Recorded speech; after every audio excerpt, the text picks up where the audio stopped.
നമ്മളോടിപ്പോൾ ചേരുന്നത് reverend father Francis എലവത്തുങ്കലാണ്. നമ്മുടെ സിറോ മലബാർ കൂരിയയിൽ department of evangelisation and mission commission for migrants ഇതിലെ സെക്രട്ടറി ആയിട്ടാണ് അച്ഛൻ പ്രവർത്തിക്കുന്നത്. ഇതിനു മുമ്പ് കല്യാൺ രൂപതയുടെ വികാർ ജനറലായിരുന്നു. അച്ഛാ, ഫ്രാൻസിസ് മാർപ്പാപ്പയുമായിട്ട് ബന്ധപ്പെട്ട അച്ഛൻ്റെ ചില ഓർമ്മകൾ, ചിന്തകൾ ഒന്ന് പങ്കുവയ്ക്കാമോ? വളരെ സന്തോഷപൂർവ്വമാണ് നിങ്ങളോടൊപ്പം ചേരുന്നത്.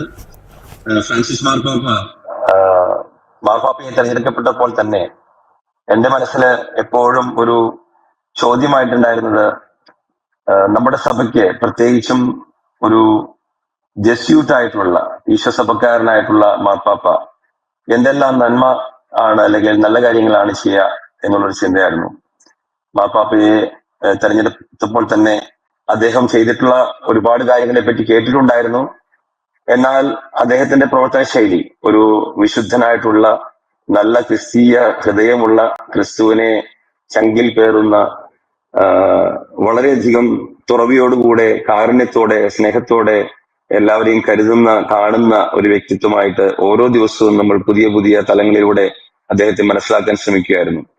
അപ്പോഴൊക്കെ വളരെ അഭിമാനമാണ് സഭയുടെ തലവനായി അദ്ദേഹം തെരഞ്ഞെടുക്കപ്പെട്ടതിലും നമ്മെ ഏറ്റവും ശക്തമായിട്ട് മുന്നോട്ട് നയിക്കുന്നതിലും.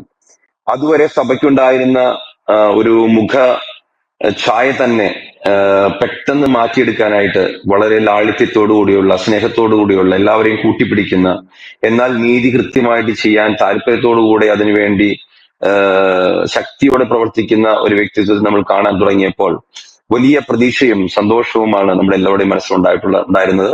തീർച്ചയായിട്ടും അക്കാര്യം ഈ തരുണത്തില് സ്നേഹത്തോട് പറഞ്ഞുകൊണ്ട് ചില വ്യത്യസ്തമായിട്ടുള്ള ചിന്തകളിലേക്ക് കടക്കാനായിട്ട് ആഗ്രഹിക്കുകയാണ്. മാർപ്പാപ്പയുടെ വ്യക്തിത്വത്തിൽ കണ്ടുമുട്ടിയ നമ്മുടെ ചില സദ്ഗുണങ്ങളെ കുറിച്ചാണ് അല്ലേ? ഏറെ പ്രതീക്ഷ വരുന്ന സദ്ഗുണങ്ങളെ കുറിച്ചാണ്. അച്ഛൻ department of migrants and mission ആയതുകൊണ്ട് തന്നെ മാർപ്പാപ്പയ്ക്ക് മൈഗ്രൻസിനോട് വളരെ പ്രത്യേകമായ ഒരു ചേർത്തുപിടിക്കലും ചേർന്ന് നടക്കലും ഒക്കെ ഉണ്ടായിരുന്നു. ഒരു ഇൻക്ലൂസീവ്നെസ്, ഒരു ഇൻക്ലൂസീവ് ചർച്ചായിരുന്നു മാർപ്പാപ്പയുടെ മനസ്സിൽ. ആരെയും എക്സ്ക്ലൂഡ് ചെയ്യാതെ എല്ലാവരെയും എംബ്രേസ് ചെയ്യുന്ന ലൈഫ് സ്റ്റൈൽ. ഇവാഞ്ചലൈസേഷൻ ഡിപ്പാർട്ട്മെൻറ്റിൽ അച്ഛൻ ഇരിക്കുമ്പോൾ ഈ മൈഗ്രേഷൻ ആൻഡ് മിഷൻ ഇതിനെ ഒന്ന് കോർത്തിണക്കിയും ഫ്രാൻസിസ് മാർപ്പാപ്പയുടെ ചില കാൽവയ്പ്പുകളോ അല്ലെങ്കിൽ എന്തെങ്കിലും സംഭാവനകളോ പങ്കുവയ്ക്കാനുണ്ടോ? തീർച്ചയായിട്ടും. നമുക്കറിയാം 20ാം നൂറ്റാണ്ട് ഒരുപാട് സാധ്യതകൾ, പ്രത്യേകിച്ച് പ്രവാസ ലോകത്തിന് ഒരുപാട് സാധ്യതകൾ തുറന്നുകൊടുത്ത ഒരു കാലഘട്ടമാണ്. അപ്പൊ ഈ ഒരു കാലഘട്ടത്തിൽ ഫ്രാൻസിസ് മാർപ്പാപ്പ തന്നെ ഇറ്റാലിയൻ ഒറിജിൻ ആയിരുന്നു. എന്നാൽ അർജന്റീനയിൽ ജനിച്ചു വളർന്ന ഒരു പ്രവാസി എന്നുള്ള രീതിയിൽ മാർപ്പാപ്പയ്ക്ക് കൃത്യമായിട്ട് തൊട്ടറിയാവുന്ന ഒരുപാട് യാഥാർത്ഥ്യങ്ങൾ, പ്രവാസി ലോകം അനുഭവിക്കുന്ന വേദനകള്, സങ്കടങ്ങള് കൃത്യമായിട്ട് മാർപ്പാപ്പയ്ക്ക് അറിയാമായിരുന്നു. പ്രത്യേകിച്ചും ഒന്നാമത്തെ തലമുറ, പ്രവാസ ലോകത്തിന്റെ ഒന്നാമത്തെ തലമുറയുടെ പ്രത്യേകതകൾ, എന്നാൽ 2, 3, 4 തലമുറകളാകുമ്പോൾ അവർക്കുണ്ടാകുന്ന വ്യത്യാസങ്ങൾ, അതൊക്കെ വളരെ വ്യക്തമായിട്ട് വ്യക്തിപരമായ ജീവിതത്തിലുള്ള അനുഭവത്തിലൂടെ തന്നെ മനസ്സിലാക്കിയ മാർപ്പാപ്പയായിരുന്നുകൊണ്ട് എപ്രകാരമാണ് പ്രവാസികളെ ചേർത്ത് പിടിക്കേണ്ടത് എന്നുള്ളതിനെ വ്യക്തമായ പദ്ധതി മാർപ്പാപ്പ ഒരുക്കിയിരുന്നു. പ്രവാസികളെ ഏറ്റവും ആദ്യമായിട്ട് അജപാലനപരമായിട്ടുള്ള സംവിധാനങ്ങൾ ഒരുക്കുന്നതിന് വേണ്ടി മാർപ്പാപ്പ കിണഞ്ഞ് പരിശ്രമിച്ചിട്ടുണ്ട് എന്നുള്ളത് പറയുന്നതിൽ യാതൊരു സംശയവുമില്ല. നമുക്കറിയാം, സിറോ മലബാർ സഭയിലായാലും മറ്റു സഭകളിലാണെങ്കിലും പ്രവാസികൾക്ക് അജപാലന സൗകര്യങ്ങൾ ഒരുക്കുന്നതിൽ ഏറ്റവും കൂടുതൽ താല്പര്യത്തോടെ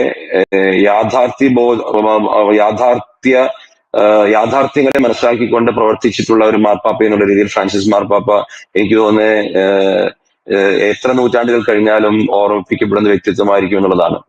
പ്രത്യേകിച്ചും പ്രവാസികൾ അനുഭവിക്കുന്ന ദുരിതങ്ങള്, അജപാലപരമായിട്ടും മാത്രമല്ല അവരുടെ ജീവിതത്തിൽ അനുഭവിക്കുന്ന ദുരിതങ്ങൾ, അവരെങ്ങനെയാണ് സാമ്പത്തികമായിട്ട് സഹായിക്കേണ്ടത്, ഒരു സ്ഥലത്ത് അവർ എത്തിച്ചേരുമ്പോൾ എങ്ങനെയാണ് സാമൂഹികമായിട്ടുള്ള അക്സെപ്റ്റൻസ് അവർക്ക് കൊടുക്കേണ്ടത്, അവരുടെ ജീവിതം കുറച്ചും കൂടി നന്നാകാൻ വേണ്ടി എന്തെല്ലാം കാര്യങ്ങളാണ് ചെയ്യാൻ സാധിക്കുക, ആ ഒരു തരത്തിലുള്ള ഒരുപാട് കാര്യങ്ങൾ മാർപ്പാപ്പ പ്രവർത്തിച്ചിരുന്നു, പറഞ്ഞിരുന്നു എന്നുള്ള സംശയമില്ല. ഒരുപക്ഷെ യൂറോപ്യൻ അധികാരികളുടെയൊക്കെ ഒരു അസ്വസ്ഥതകൾക്കൊക്കെ കാരണമായിരുന്നെങ്കിൽ പോലും ഫ്രാൻസിസ് മാർപ്പാപ്പ അക്കാര്യത്തിൽ തീർച്ചയായിട്ടും ചെയ്യേണ്ടതായിട്ടുള്ള ചില നിലപാടുകൾ ശക്തമായിട്ട് പറയുകയും അത് നടപ്പിലാക്കുന്നു എന്നുള്ള രീതിയിൽ ഉറപ്പുവരുത്തുകയും ചെയ്ത ഒരു വ്യക്തിത്വമാണെന്നുള്ള സംശയമില്ല.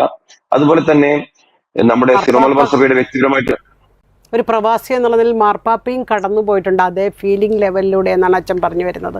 അതുകൊണ്ട് തന്നെ മൈഗ്രൻസിനെ മനസ്സിലാക്കാൻ മാർപ്പാപ്പയ്ക്ക് പെട്ടെന്ന് മനസ്സിലാകുമായിരുന്നു. അതോടൊപ്പം തന്നെ അച്ഛൻ ചില കർശനമായ നിലപാടുകൾ ഈ അഭയാർത്ഥികളുമായിട്ടൊക്കെ ബന്ധപ്പെട്ടും ഒക്കെ മാർപ്പാപ്പ എടുക്കുമ്പോൾ ഏറെ വിമർശനത്തിന് വഴിതെളിക്കുകയും ചെയ്തു. പക്ഷെ അതിനെ ഒരു മിഷണറി ത്രസ്റ്റോടുകൂടി കാണാൻ മാർപ്പാപ്പയ്ക്ക് സാധിച്ചു എന്നുള്ളതാണ് മാർപ്പാപ്പയുടെ ഒരു വിജയം. എന്തു പറയുന്നു വെച്ചാൽ? അക്കാര്യത്തിൽ രണ്ട് പെർസ്പെക്റ്റീവിനെ പറയണമെന്ന് എനിക്ക് തോന്നുന്നതാണ്. ഒന്നാമത്തത്, നേരത്തെ സൂചിപ്പിച്ചതുപോലെ, കൊച്ചുറാണി മേഡം പറഞ്ഞതുപോലെ, മാർപ്പാപ്പയ്ക്ക് അതിനകത്തൊരു മിഷണറി ട്രസ്റ്റ് ഉണ്ടായിരുന്നതിൽ യാതൊരു സംശയവുമില്ല. കാരണം ഒരു പുതിയ ദേശത്ത് വന്നു ചേരുന്ന ആളുകൾക്ക് അവിടെയുള്ള സംവിധാനങ്ങൾ ഒരുക്കുന്നതോടൊപ്പം തന്നെ അവിടെയുള്ള വിശ്വാസ ജീവിത ശൈലികളിലേക്ക് അവരെ കൂട്ടിച്ചേർന്ന് നിൽക്കാൻ സാധ്യതയുണ്ടെങ്കിൽ അത് ചെയ്യണം എന്നുള്ള കാര്യം തീർച്ചയായിട്ടും മാർപ്പാപ്പയുടെ മനസ്സിലുണ്ടായിരുന്നിരിക്കും എന്ന് തന്നെയാണ് ഞാൻ കരുതുക. അത് മാർപ്പാപ്പയുടെ മനസ്സിനെ പൂർണ്ണമായിട്ട് അതുപോലെ തന്നെ മനസ്സിലാക്കിക്കൊണ്ട് എത്ര സ്ഥലങ്ങൾ പ്രവർത്തിച്ചിട്ടുണ്ട് എന്നുള്ളതിൽ നമുക്ക് വ്യക്തമായിട്ടുള്ള കണക്കുകൾ ഒരുപക്ഷെ ഉണ്ടാകില്ല. പക്ഷെ മാർപ്പാപ്പയുടെ മനസ്സിൽ തീർച്ചയായിട്ടും ആ ഒരു ആഗ്രഹം, സ്വപ്നം ഉണ്ടായിരുന്നു എന്നുള്ളത് യാതൊരു സംശയമില്ലാതെ പറയാൻ സാധിക്കുമെന്നാണ് ഞാൻ മനസ്സിലാക്കുക. രണ്ടാമത്തെ ഒരു കാര്യം, മാർപ്പാപ്പയുടെ പൊതുവായിട്ടുള്ള മിഷണറി ട്രസ്റ്റിനെ പറ്റിയുള്ള മാർപ്പാപ്പയുടെ ചിന്തകളോട് കൂട്ടിച്ചേർത്ത് വായിക്കുമ്പോൾ പ്രവാസി ലോകത്തെ തീർച്ചയായിട്ടും ആ ഒരു രീതിയിൽ തന്നെയാണ് മാർപ്പാപ്പ കണ്ടിരിക്കുക എന്നുള്ളതാണ് നമ്മൾ മനസ്സിലാക്കേണ്ടത്. ഉദാഹരണം പറഞ്ഞാല്, വളരെ കൃത്യമായിട്ടൊരു ഓർമ്മയോടുകൂടി പറയുമ്പോൾ 2019 മാർപ്പാപ്പ ഒരു extra ordinary month of mission October മാസം, 2019 ഒക്ടോബർ മാസം ഒരു സ്പെഷ്യൽ മന്തായിട്ട് പ്രഖ്യാപിച്ചു. അതിന് പ്രത്യേകമായിട്ട് ഹിസ്റ്റോറിക്കൽ കാരണങ്ങളൊക്കെ ഉണ്ട്.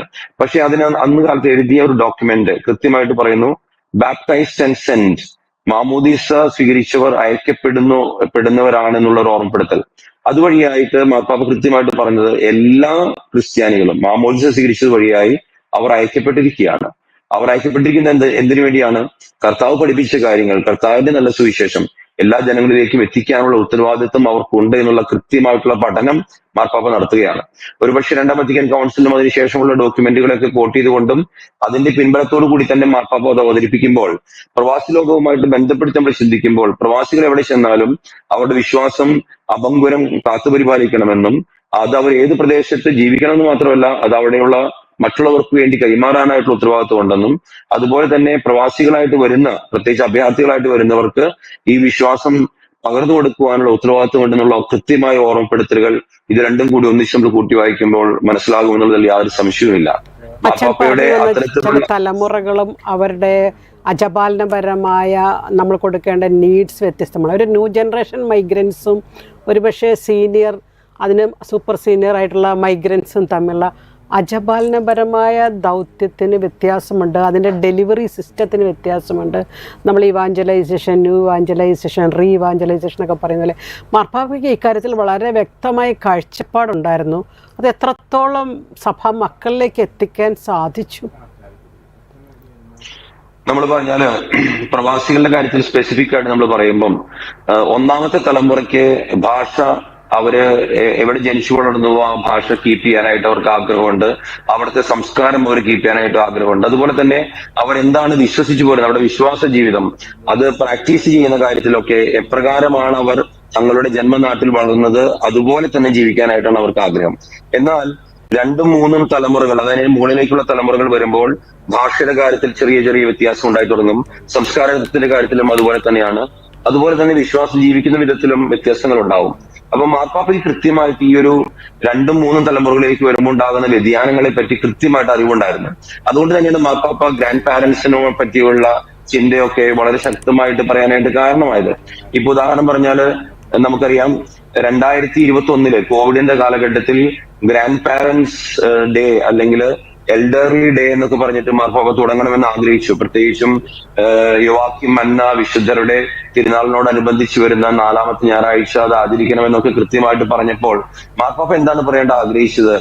എല്ലാവരും അവരുടെ വിശ്വാസ ജീവിതത്തില് അവരുടെ കാരണവന്മാരിൽ നിന്ന് കിട്ടിയ വിശ്വാസം, മാതാപിതാക്കളിൽ നിന്നും അവരുടെ ഗ്രാൻഡ് പാരന്റ്സിൽ നിന്നും കിട്ടിയ വിശ്വാസം അത് നഷ്ടപ്പെടാതെ കാത്തു സൂക്ഷിക്കണമെന്നും, അതുകൊണ്ട് തന്നെ തലമുറകൾ അവരുടെ ഗ്രാൻഡ് പാരന്റ്സ് ജീവിച്ചിരിക്കുവാണെങ്കിൽ അവരുമായിട്ട് വളരെ ആഴത്തിലുള്ള ഒരു ബന്ധം കീപ്പ് ചെയ്യണം എന്നൊക്കെ മാർപ്പാപ്പ എടുത്തു പറയാനായിട്ട് ആഗ്രഹിക്കുമായിരുന്നു. അതുകൊണ്ട് പ്രവാസികള് റൂട്ട്സ് നഷ്ടപ്പെടാതെ, അത് അവരുടെ വേരുകളെ അവര് എപ്പോഴും ശക്തിപ്പെടുത്തിക്കൊണ്ടിരിക്കണം. അതുവഴിയായിട്ട് മാത്രമേ അവർക്ക് ഒരു ഭാവിയെ വളർത്തിയെടുക്കാൻ സാധിക്കുകയുള്ളൂ എന്ന കാര്യം യാതൊരു സംശയവുമില്ലാതെ മാപ്പാപ്പ പറഞ്ഞു വയ്ക്കുമായിരുന്നു. ഒരുപക്ഷെ ഇന്നത്തെ ആധുനിക തലമുറയ്ക്ക് നഷ്ടപ്പെട്ടുകൊണ്ടിരിക്കുന്ന വേര്, വിശ്വാസം, സംസ്കാരം, ചില മൂല്യങ്ങള് അത് നഷ്ടപ്പെടാതിരിക്കാൻ വേണ്ടി അവർ തിരിച്ചു ചെല്ലേണ്ടത് അവരുടെ ഗ്രാൻഡ് പാരന്റ്സിലേക്കാണെന്നും ആ റൂട്ട്സിൽ നിന്ന് ശക്തി പ്രാപിച്ചുകൊണ്ട് വേണം മുന്നോട്ടുള്ള വളർച്ചയിൽ അവർ മുന്നോട്ട് പോകേണ്ടതെന്നുള്ള കാര്യം മാർപ്പാപ്പ വളരെ ശക്തമായിട്ട് എടുത്തു പറഞ്ഞിട്ടുള്ള ഒരാളാണ്. അതുകൊണ്ട് നമുക്ക് പ്രവാസി ലോകത്തിന് എന്നും സ്നേഹത്തോടു കൂടി ഓർമ്മിപ്പിക്കേണ്ട ഒരു വ്യക്തിത്വമായിട്ട്, ഞാൻ പറഞ്ഞല്ലോ, നൂറ്റാണ്ടുകൾ ഓർമ്മിക്കേണ്ട ഒരു വ്യക്തിയായിട്ട് ഫ്രാൻസിസ് മാർപ്പാപ്പ ഹൃദയത്തിൽ ഇടം പിടിച്ചിരിക്കുന്നു തന്നെയാണ്. അച്ഛൻ ഒരു എക്സ്ട്രാ ഓർഡിനറി മിഷൻ മന്തിനെ കുറിച്ച് കഴിഞ്ഞ ഒക്ടോബറിലെ കാര്യം പരാമർശിച്ചല്ലോ അല്ലേ? മാർപ്പാപ്പ സ്പെഷ്യൽ എംഫോസിസ് കൊടുത്ത് അങ്ങനെ ഒരു മാസം തന്നെ അതിനുവേണ്ടി മാറ്റിവെച്ചു. മാർപ്പാപ്പയുടെ യാത്രകളിലും എല്ലാം ഈ ഒരു മിഷൻ സ്പാർക്കും മിഷണറി സീലും ഒക്കെ നമുക്ക് കാണാൻ സാധിക്കുന്നുണ്ട്. ഏതൊരു രാജ്യത്ത് ചെന്നാലും സുവിശേഷ മൂല്യങ്ങളും നൽകാൻ തക്കവിധം മാർപ്പാപ്പ തൻ്റെ യാത്രകളെ മാറ്റിയിട്ടില്ലേ? തീർച്ചയായിട്ടും ഫ്രാൻസിസ് മാർപ്പാപ്പയുടെ ഒരു ശൈലിയിലേക്ക് നമ്മൾ നോക്കുമ്പം മാർപ്പാപ്പ സുവിശേഷവൽക്കരണത്തിൽ വളരെയധികം വളരെ പുതിയതായിട്ടുള്ള ആശയങ്ങളെ കൊണ്ടുവന്നിട്ടുള്ള ഒരു മാർപ്പാപ്പയാണ്. പ്രത്യേകിച്ചും മാർപ്പാപ്പ പോയ സ്ഥലങ്ങളിലും കണ്ടുമുട്ടിയ വ്യക്തികളിലൊക്കെ നമ്മൾ ഈ ദിവസങ്ങളിലൊക്കെ കേട്ടുകൊണ്ടിരുന്നത് പോലെ ഒരു ക്രിസ്തുവിനെ യഥാർത്ഥത്തിൽ ജീവിച്ച് അവതരിപ്പിക്കുകയായിരുന്നു. അതുകൊണ്ട് തന്നെ ആ ഒരു വ്യക്തിത്വം ഏതെല്ലാം സ്ഥലങ്ങളിൽ ചെന്നവോ അവിടെയൊക്കെ ക്രിസ്തുവിനെ ദർശിക്കാനും ക്രിസ്തുവിന്റെ സുവിശേഷത്തെ കേൾക്കാനും ഒക്കെ ഒരുപാട് മനുഷ്യർ തടിച്ചുകൂടിയെന്ന് മാത്രമല്ല, ഇന്നത്തെ സാമൂഹ്യ മാധ്യമങ്ങളിലൂടെയൊക്കെ ലോകത്തിലുള്ള എല്ലാവരും മാർപ്പാപ്പയെ ശ്രദ്ധിക്കുന്നുണ്ടായിരുന്നു. അതുകൊണ്ട് തന്നെ സുവിശേഷവൽക്കരണ തലത്തിൽ മാർപ്പാപ്പ നടത്തിയിരിക്കുന്ന യാത്രകളും മാർപ്പാപ്പയുടെ ഇടപെടലുകളും ശക്തമായിട്ടുള്ള സ്വാധീനം ചെലുത്തിയിട്ടുണ്ടെന്നുള്ള രീതിയിലാണ് ഞാൻ വിശ്വസിക്കാനായിട്ട് ആഗ്രഹിക്കുക. ഒപ്പം തന്നെ ഈ മിഷണറി മന്ത് പ്രഖ്യാപിച്ചുകൊണ്ട് മാർപ്പാപ്പ പറയാനായിട്ട് ആഗ്രഹിച്ചത് എന്താണ്? നൂറ്റാണ്ടുകളായിട്ട് സുവിശേഷവൽക്കരണത്തെ പറ്റിയുള്ള ചിന്തകളെ ഉദ്ദീപിപ്പിക്കാനും പുതിയ ആശയങ്ങളിലൂടെ എങ്ങനെയാണ് സുവിശേഷത്തെ മറ്റുള്ളവരിലേക്ക് കൊടുക്കേണ്ടത് എന്നുള്ള കാര്യത്തെ പറ്റി വ്യക്തമായിട്ട് പറയാനും ഏറ്റവും ശക്തമായിട്ട് ശ്രദ്ധേയമായിട്ടുള്ള ഒരു കാര്യമായിട്ട് എനിക്ക് തോന്നിയത്, എല്ലാ ക്രിസ്ത്യാനികളും, മാമോദിസ സ്വീകരിച്ചിട്ടുള്ള എല്ലാ ക്രിസ്ത്യാനികൾക്കും ഈ ഉത്തരവാദിത്വം ഉണ്ട് എന്ന് കൃത്യമായി വ്യക്തതയോടുകൂടെ പറയാനും ബോധ്യത്തോട് പറയാനും മാർപ്പാപ്പയ്ക്ക് സാധിച്ചു എന്നുള്ളതാണ്. ഒരുപക്ഷെ ഇന്ന് അൽമായ സഹസ്രാബ്ദമായിട്ട് യുഗമായിട്ട് നമ്മൾ കാണുമ്പോൾ അൽമായർ കൂടുതൽ ഈ ഒരു മിഷൻ ദൗത്യം അവരുടെ ജീവിതത്തിൽ ഏറ്റെടുക്കണം എന്നുള്ളത് സംശയമില്ലാതെ മാർപ്പാപ്പ പറഞ്ഞു വെച്ചിട്ടുണ്ട്. അതുകൊണ്ട് തന്നെ എനിക്ക് തോന്നുന്നു ഈ ഒരു പുതിയ സഹസ്രാബ്ദം, മൂന്നാമത്തെ സഹസ്രാബ്ദം തുടങ്ങുമ്പോൾ മാർപ്പാപ്പയുടെ ഈ നീക്കങ്ങള് എന്നും നമുക്കൊരു ദിശാബോധം നൽകിയിട്ടുണ്ട്. മുന്നോട്ടുള്ള യാത്രയിൽ തീർച്ചയായിട്ടും അത് ശക്തമായിട്ട് തന്നെ നമ്മുടെ കൂടെ ആ ചിന്തകൾ ഉണ്ടാകും എന്നുള്ളത് വിശ്വസിക്കാൻ ആഗ്രഹിക്കുന്നു. അച്ഛാ, every baptized person is a missionary, baptized and sent forth അച്ഛൻ പറഞ്ഞു. സീറോ മലബാർ സഭയുടെ മിഷൻ ഡിപ്പാർട്ട്മെൻറ്റ് സെക്രട്ടറി എന്നുള്ള നിലയിൽ അച്ഛൻ ഇരിക്കുമ്പോൾ നമുക്കറിയാം, സീറോ മലബാർ സഭ 50 ലക്ഷം വിശ്വാസികളുള്ള ഒരു ചെറിയ സഭയാണെങ്കിലും ലോകം മുഴുവൻ മിഷൻ പ്രദേശങ്ങളിൽ ഏർപ്പെട്ടിട്ടുണ്ട്. അപ്പോൾ ഈ സീറോ മലബാർ സഭയുടെ ഈ മിഷണറി സ്പിരിറ്റിനെ മാർപ്പാപ്പ എപ്രകാരമാണ് നോക്കിക്കണ്ടിട്ടുള്ളത്? നമ്മള് ഈ ഫ്രാൻസിസ് മാർപ്പാപ്പയെ ഏറ്റവും ആദരവോടുകൂടെ ഞാൻ കാണുന്നതും സ്നേഹിക്കുന്നതും സീറോ മലബാർ സഭയ്ക്ക് ഭാരതം മുഴുവനുള്ള സുവിശേഷവൽക്കരണത്തിനും അജപാലന ദൗത്യങ്ങൾ ചെയ്യുന്നതിനും വേണ്ടിയുള്ള വാതില് തുറന്നു തന്ന വ്യക്തി എന്നുള്ള രീതിയിലാണ്. നമുക്കറിയാം, 2017 ഭാരതം മുഴുവനിലുമുള്ള ഈ ദൗത്യം മാർപ്പാപ്പ ഏൽപ്പിച്ചുകൊണ്ട് ശംഷാബാദ് രൂപത സ്ഥാപിച്ചത്. അന്ന് ശംഷാബാദ് രൂപതയുടെ ഭാഗമായി നിൽക്കാൻ സാധിച്ച ഒരു വ്യക്തി എന്നുള്ള രീതിയിൽ എനിക്ക് പറയാനായിട്ട് സാധിക്കും, മാർപ്പാപ്പയുടെ ഈ ഭാരതത്തിലുള്ള എല്ലാ മെത്രാന്മാർക്കും എഴുതിയ കത്തിനകത്ത് വളരെ കൃത്യമായിട്ട് ഭാരതം മുഴുവൻ സുവിശേഷം കേൾക്കണമെന്നും ആ സുവിശേഷം കേൾക്കാനുള്ള ദൗത്യത്തിൽ ഏറ്റവും ശക്തമായിട്ടുള്ള ഭാഗഭാക്കുകളാകുവാൻ സീറോ മലബാർ സഭയ്ക്ക് അർഹതയും അവകാശമുണ്ടെന്നും ഒപ്പം തന്നെ അതിനുള്ള ദൗത്യം ഏൽപ്പിക്കുമ്പോൾ ഏറ്റവും നല്ല രീതിയിൽ അത് ചെയ്യണമെന്നും മാർപ്പാപ്പ വളരെ വ്യക്തമായിട്ട് 2-3 ഡോക്യുമെന്റുകളിലൂടെ നമ്മളോട് പറഞ്ഞിട്ടുണ്ട്.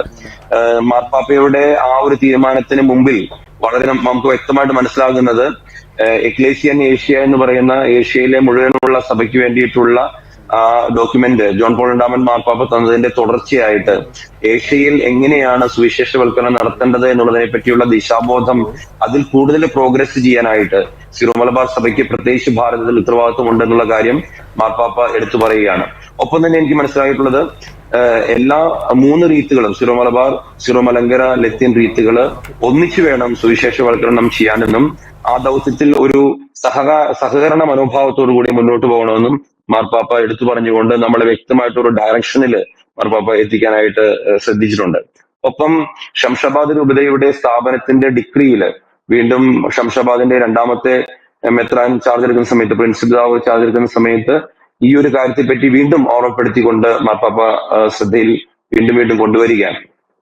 ചുരുക്കത്തിൽ ഫ്രാൻസിസ് മാർപ്പാപ്പ സിറോ മലബാർ സഭയ്ക്ക് ഈ ഒരു ദൗത്യമുണ്ടെന്നും അത് ഏറ്റവും ഉത്തരവാദിത്വത്തോടു കൂടി ചെയ്യണമെന്നുള്ള ആ വലിയ തുറവി തന്നതാണ്. നമുക്കറിയാം, ഏകദേശം 400 വർഷത്തിൽ കൂടുതൽ സിറോ മലബാർ സഭ വളരെ ചെറിയ ഒരു ഭൂപ്രദേശത്തേക്ക് മാത്രം മാറിയ ഒരു കാലഘട്ടത്തെ പൂർണ്ണമായിട്ടും മാറ്റിക്കൊണ്ട് ഭാരതം മുഴുവനും ഇന്ന് ലോകത്തിന്റെ പല ഭാഗങ്ങളിലും രൂപതകൾ സ്ഥാപിച്ചുകൊണ്ട് ലോകം മുഴുവനിലുമുള്ള വലിയ വാതില് മാർപ്പാപ്പ തുറന്നു തന്നിട്ടുണ്ട് എന്നുള്ള കാര്യം ഇത്തരണത്തിൽ നന്ദിയോടുകൂടെ ഓർക്കേണ്ടതാണ്.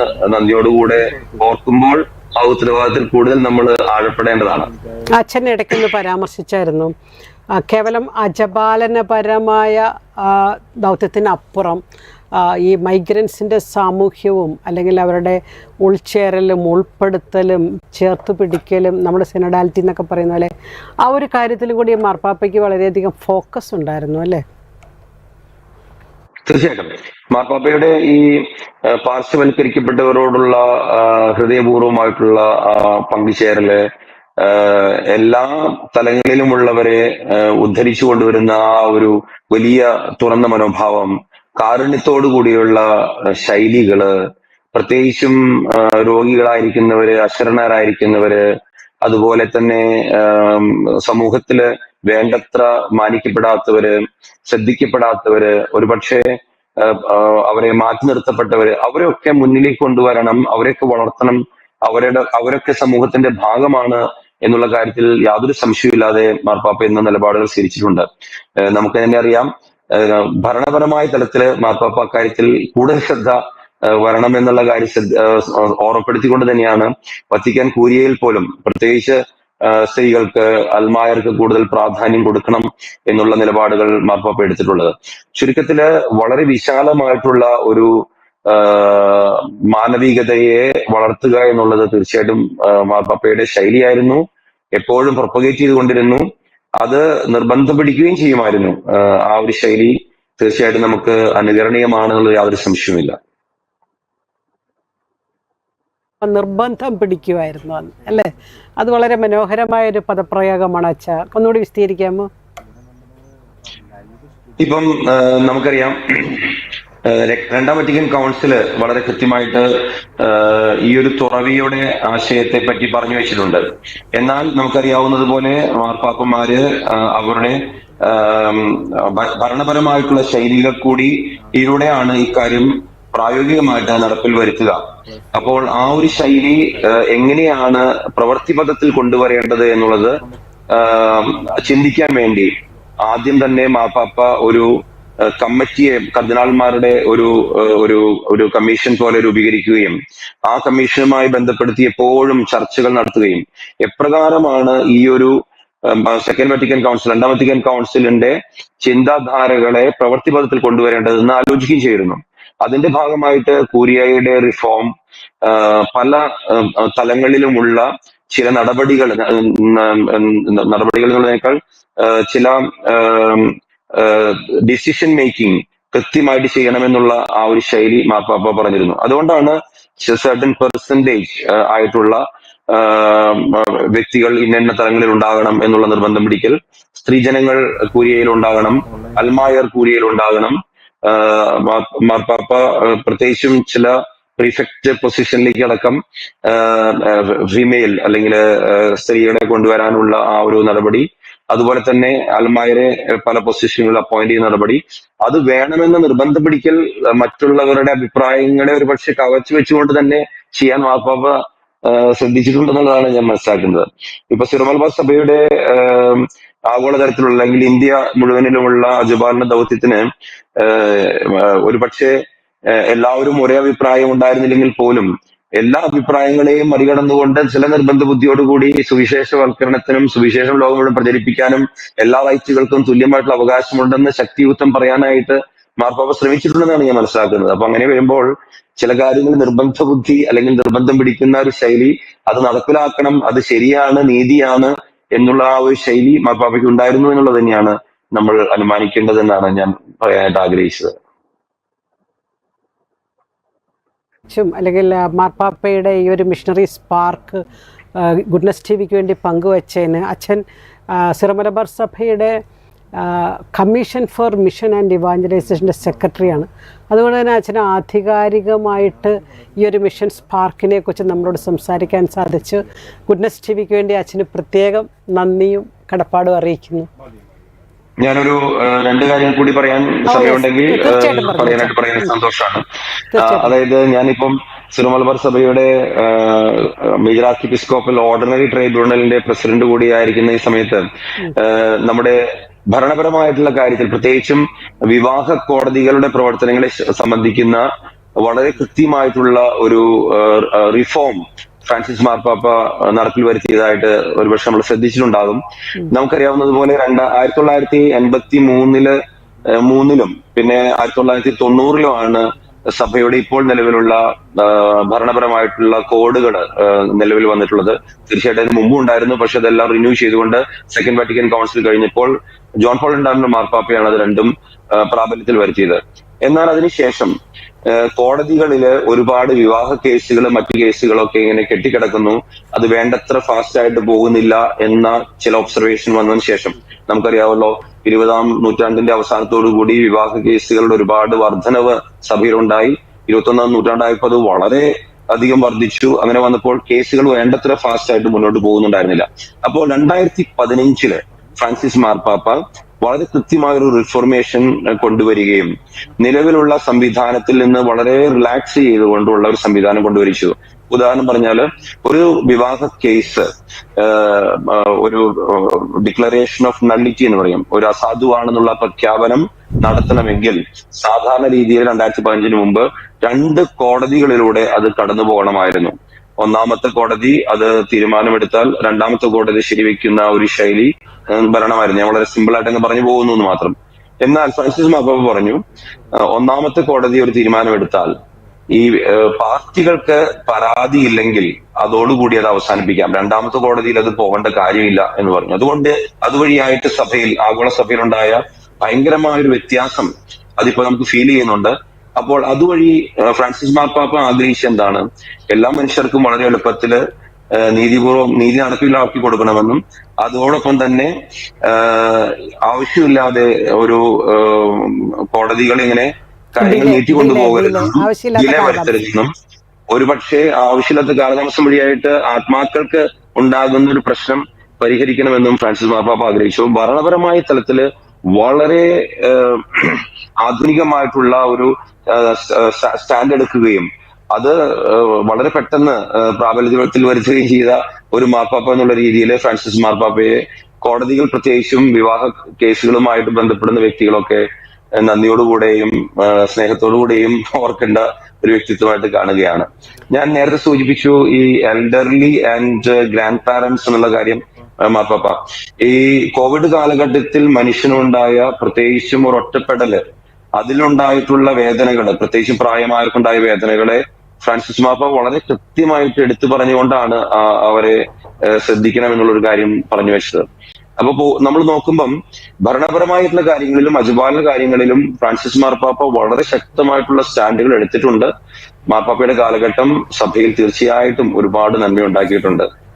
നിങ്ങൾ കേട്ടവർക്ക് ദൈവം നന്ദി പറഞ്ഞുകൊണ്ട് നിർത്തുകയാണ്. ഇതുവരെ പലരും നമ്മളോട് പല കാര്യങ്ങൾ സംസാരിച്ചെങ്കിലും മാർപ്പാപ്പയുടെ ഈ ഒരു വിവാഹ കോടതിയുമായിട്ട് ബന്ധപ്പെട്ട ഈ ഒരു അപ്ഡേറ്റ്സ്, അതിൻ്റെ കാലതാമസം കുറച്ചതും അങ്ങനെയുള്ള ഇതാരിൽ നിന്നും കിട്ടിയില്ല. കാരണം അച്ഛനൊരു കാനലിലെ വിദഗ്ധനായതുകൊണ്ടും സിറോ മലബാർ സഭയുടെ ട്രൈബ്യൂണലിൻ്റെ ഡയറക്ടറായതുകൊണ്ടും പ്രത്യേകിച്ച് വിവാഹ കേസുകളുമായിട്ട് ബന്ധപ്പെട്ട് ധാരാളം പ്രവർത്തിക്കുന്നത് കൊണ്ടുമാണ് ഫ്രാൻസിസ് മാർപ്പാപ്പയുടെ ഈ ഒരു അപ്ഡേറ്റ്സ് അച്ഛന് നമുക്ക് തരാനായത്. അതുകൂടി കൂട്ടിച്ചേർത്തതിന് പ്രത്യേകം അച്ഛന് നന്ദി പറയുന്നു. സന്തോഷം, നന്ദി. ഓക്കെ.